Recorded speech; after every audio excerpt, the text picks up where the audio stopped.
సిద్దిపేట జిల్లా మత్తూరు అదేవిధంగా ధూళిమెట్ట మండలాల్లో ఎమ్మెల్యే పల్లా రాజేశ్వరరెడ్డి పర్యటించారు. వివిధ గ్రామాలలో స్థానిక సంస్థల ఎన్నికల ప్రచారంలో పాల్గొన్నారు. బీఆర్ఎస్ బలపరిచిన అభ్యర్థులను గెలిపించాలని ప్రజలను ఆయన కోరారు. కాంగ్రెస్ పార్టీ కలిసి ఇవాళ బీఆర్ఎస్ ను ఓడగొడదామని చూస్తున్నాం.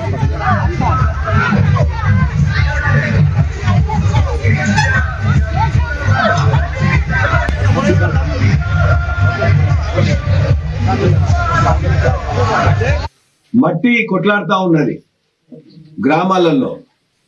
ఇవాళ చాలా ప్రతి పౌరుడు కూడా గ్రామీణ ప్రజానీకం మొత్తం కూడా గ్రామాల్లోకి ఏమీ రాలేదని చెప్పేసి వాళ్ళు అడుగుతా ఉన్నారు.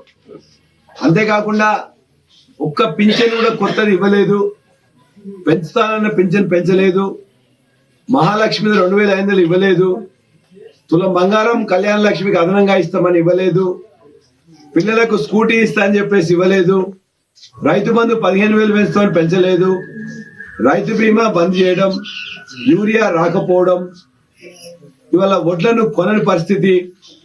ఈ విధంగా ఈ రకరకాల పరిస్థితితో గ్రామీణ ప్రజానీకం అల్లాడుతున్నది. అందుకే ఇవాళ వాళ్ళు ఖచ్చితంగా ఈ 2వ దశ 3వ దశ జరిగే ఎన్నికల్లో కాంగ్రెస్ పార్టీ విచ్చలవిడిగా మద్యం, ధన ప్రవాహంతో, పోలీసుల బెదిరింపులతో, అధికారుల యొక్క అదిరింపులతో